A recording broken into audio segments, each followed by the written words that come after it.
Hello, fellow scientists. Thank you so much for watching this first weekly Connect of July. It's actually going to be the 4th of July this week, so we have a little fun activity to do later. But when you first come into the classroom, we're going to start our game a little bit early. So as the kids are coming in, we can take different participants. So the early comers can just get started on this game right away.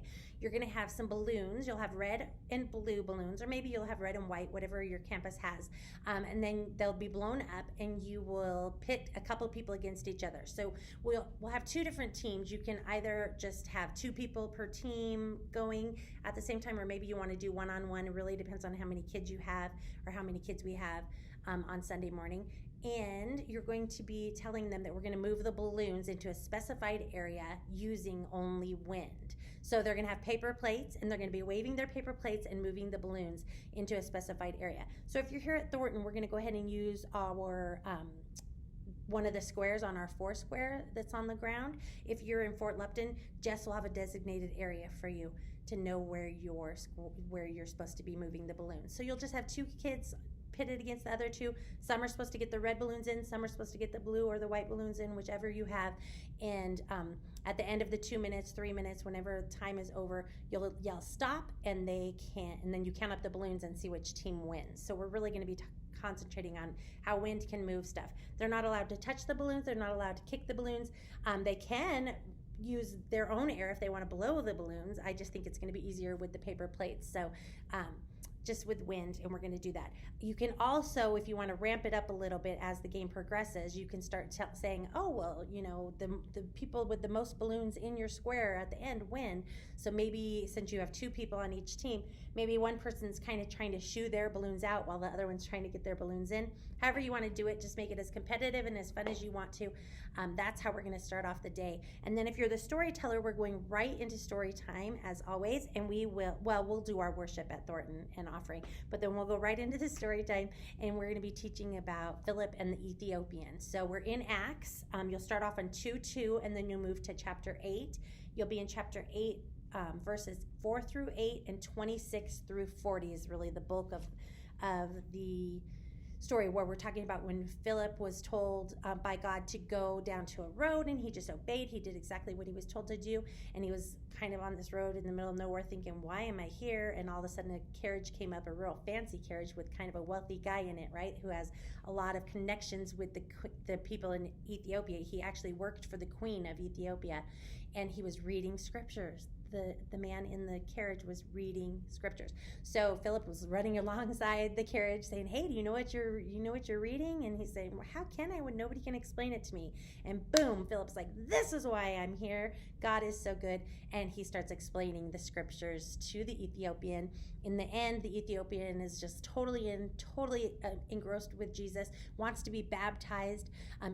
The Ethiopian goes out to the water, says, why couldn't you just baptize me here? And of course, God has a river or a lake right there.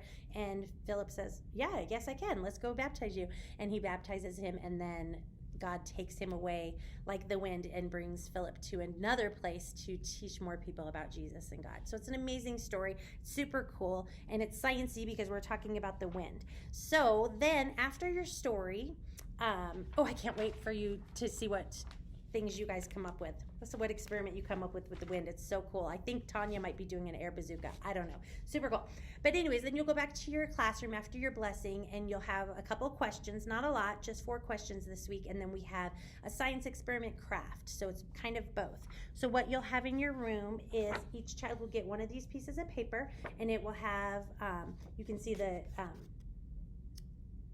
fireworks. I just drew out little fireworks and stuff if they want to trace it. If they don't want to trace it and they want to make their own fireworks, they simply flip it over. This backside is completely white, and they can do that. And so what we're making is fireworks out of salt and glue. So I've already made some, but I'm going to show you how to make this one, if you can see it. So that one's just like that.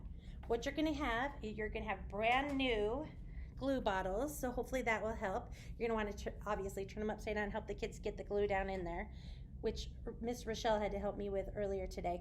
And then you're going to trace the glue on, sorry, did I just shut that? You're going to want to open the glue. Apparently I already had it open. I shut it. You're going to want to trace the glue right on your lines, or if the kids are making their own, that's fine too. So let me just do a couple here for you to see. I'm doing it super fast. Obviously they can take more time, but you're going to trace lines of the glue on your paper. So that's just all traced with glue. And then you're going to take salt. So you'll have some salt, and you'll have a little container in your room, probably a lid to a plastic. So it's right here if you want to see where my working area is. You'll have a lid with plastic where you can just sprinkle the salt on and kind of move it around. And then you're going to want to make sure that all the glue is covered up with salt. So right now that's all covered with salt. Hopefully you can see that. And then you'll just wait a couple seconds. Tell the kids maybe to count to 30, maybe a minute. Do something else with them. Ask them some questions while they're waiting. It just works better if it's a little bit dry, we found. And then after it's a little bit dry, your kids will all have little containers in your room with different food coloring in it, and it's also mixed with water. Now this will stain their clothes, and this will stain the floor, so you will have to be careful with that. We'll put it on the middle of the table, and you'll have tablecloths, but have them be very careful. They don't need tons, they just put some on their little paintbrush. And then we'll see if this guy's ready. I know for sure that one of these, so I'll start right now. I'm just going to put it so you can see. I'm going to put it up here on this little area. So you just set it on there and see how the color is spreading along the salt. And then we're talking about how God's word was spread to the Ethiopian from Philip, just like that. Just like we're making our fireworks, and it's making it such a pretty design, super fun. So you'll just have them do that. We'll try on our new one, see if it's dry enough. Oh yeah, that's a really good one. So they don't even have to completely touch it, but if they do touch it, that's fine too. They'll just put it on and then it spreads. So kind of sciencey. Mostly it's a craft for some of our kids who've been missing crafts. Oh yeah, that one's working really well. You'll have different colors too. They can all share. I'm trying to go fast so you don't have to watch me. But that's what they're making. Okay, perfect. So that's what they're going to be making. So it's just glue and salt and some food coloring. So super fun. And then, as always, you can talk about what we're going to be doing next week, which I should have this pulled up in front of me. When we worry, God gives us rest. So it's Exodus 14. We're going to be talking about the Red Sea splitting. So that's going to be exciting. Oh, I can't wait for the science in that one as well. So thank you so much for watching this. I hope that this helps you to prepare. If you have any questions on the craft or anything else, go ahead and email, text me or Jess, and we would be happy to talk to you about it. Thanks so much, and have a great week, and happy preparing.